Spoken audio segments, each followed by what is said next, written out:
Bienvenue dans ce deuxième résumé de la sphère de Glazok, un résumé de JDR papier masterisé par Alex Kadwish. Wow, qu'est-ce que tu fais là? Je présente l'émission. Non, on a dit non. Tu ennuies tout le monde avec ta voix, elle est nulle.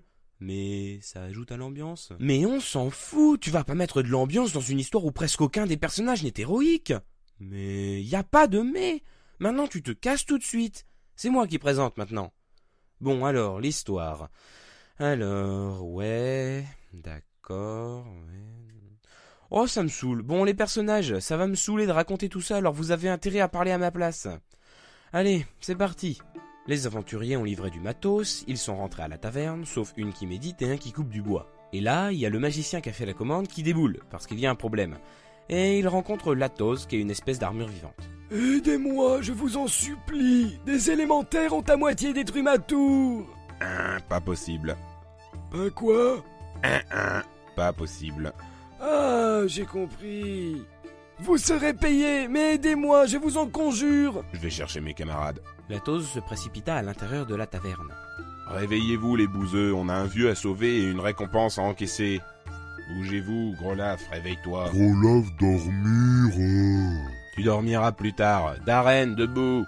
Maman, laisse-moi dormir encore un peu. Je m'en fiche que le bateau coule. Tu feras des références à des séries connues plus tard. Puce, Tagrock, prenez vos arcs tout de suite. Je serai prêt dans 1 minute. Oui, c'est bon, j'arrive. Eléa, Wyvir, maniez-vous. Je prends mes dagues et c'est bon. Moi, je prends mon fouet et tout est prêt. Excusez-moi. Oui. Est-ce que vous auriez une serviette, s'il vous plaît? Mais pourquoi faire? Parce que je dégouline de charisme. Excusez mon ami, il ne peut pas s'en empêcher. Je viens d'entendre qu'il y aurait un problème dans les environs. Je suis Frey, elfe-ailé et archer de métier. Et voici mon ami voleur, il s'appelle... Nul besoin de nom pour le justicier de la nuit. Appelez-moi Alpha. Comme tu voudras, Jean-Hubert. Mais on n'avait dit pas mon prénom. Oui, tu as raison, ton nom est ridicule et parfaitement ridicule même. Mais là n'est pas la question. Nous allons prêter main forte à ces jeunes gens. Vous nous remercierez plus tard. Vos amis sont prêts à partir, alors nous ferions mieux d'y aller. Bien, maintenant que tout le monde est prêt et qu'on a récupéré du monde en plus, suivons Jules. Il a raison, il faut toujours suivre l'élément d'intrigue. Et le groupe s'engagea dans la forêt. Ils croisèrent tour à tour la télékinésiste... J'ai bien médité. Et le bûcheron. Oh, et moi j'ai bien coupé du bois, parce que moi j'adore couper du bois. De toute façon, c'est trop cool de couper du bois, le bois, c'est trop bien le bois. Voilà, j'en ai fait toute la nuit et c'était trop bien. Et ils arrivèrent enfin devant la tour, gardée par une dizaine d'élémentaires de vent. À l'assaut. Suivant Grolaf, tout le monde se lança à l'assaut. Mais qu'est-ce qui se passe? Pourquoi on n'arrive pas à les toucher? C'est vrai ça, j'ai pourtant lancé la plupart de mes dagues et elles les ont tous traversées. J'avoue ne pas comprendre non plus. J'étais en train de tirer une flèche et elle a complètement transpercé l'élémentaire de vent. Sauf que l'élémentaire de vent n'a rien senti, alors que Latos se l'est pris en plein dos. Je te remercie vachement pour ça encore d'ailleurs. Oh pardon, c'était pas intentionnel, je le sais très bien. Oh mais qu'est-ce qu'on pourrait faire? On pourrait construire un trébuchet. Ah ouais, en plus j'ai du bois, donc on pourrait faire plein de choses vu que j'ai plein de bois. Ouais, et on pourrait aussi arrêter de faire des références. Ah non, là ça risque d'être compliqué quand même. Oh arrêtez-vous les gars, j'ai une idée trop géniale. Frey, qui venait de prendre la parole, s'envola. Il commença alors à battre des ailes, de plus en plus vite, de plus en plus fort, en y mettant toute son énergie. Mais il ne se passa étrangement rien. Mais qu'est-ce que t'essayais de faire? Je me disais que si je battais des ailes très très vite comme un colibri par exemple, je pourrais les faire s'envoler, mais ça a pas marché. Mais t'es complètement stupide en fait. Mais non, j'étais sûr que ça allait marcher d'ailleurs. Et puis d'abord, comment t'aurais pu le savoir? Enfin, c'est une idée parfaitement ridicule. Même moi qui suis pas un mec avec des ailes, j'aurais pensé que ça marcherait pas. Regarde, même mes élémentaires de vent, ils se foutent de ta tronche. Et sur ces mots, l'elfe ailé s'envola et prit tout simplement la fuite en pleurant. Ah, ton ami, c'est une vraie poule mouillée, hein. Avec seulement 3 lignes à faire, il ne pouvait rien faire contre les élémentaires. Maintenant, laissez faire le patron. Ah, toi aussi maintenant t'as un plan foireux? Vas-y, on t'écoute. Non, car en plus de transpirer de charisme, je respire l'intelligence. Et pendant que vous vous battiez comme des empaffés, je me suis permis d'observer les élémentaires et j'ai déniché leurs points faibles.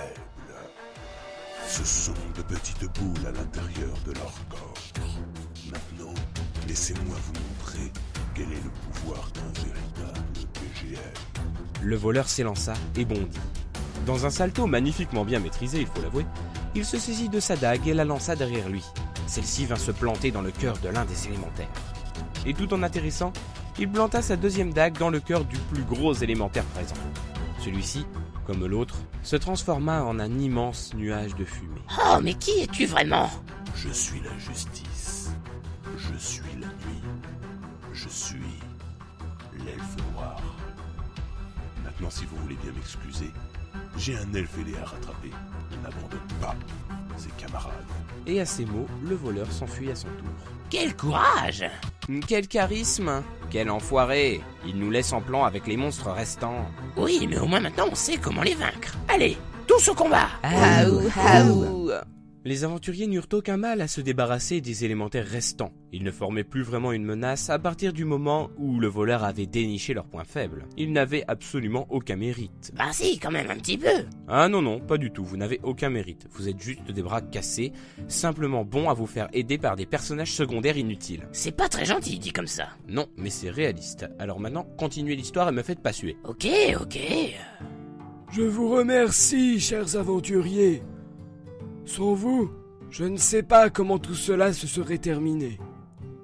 Grâce à vous, tout finit bien. Enfin, presque.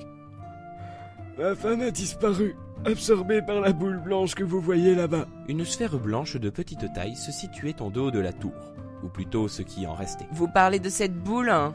Oui, mais comment êtes-vous arrivé là-bas? Ben, j'ai escaladé, hein. Je me suis dit que cette boule ferait une super orbe pour ma collection de bijoux. Ne la touchez pas, c'est comme ça que ma femme a disparu. Mais il était trop tard. Wivir avait déjà touché l'orbe blanche. Et, en l'espace d'un instant, elle avait disparu. Absorbée par cette sphère étrange. Je sens que cette intrigue ne va pas être des plus faciles à résoudre. Oh, et ben moi, si c'est ça, je retourne couper du bois, hein. Allez, salut.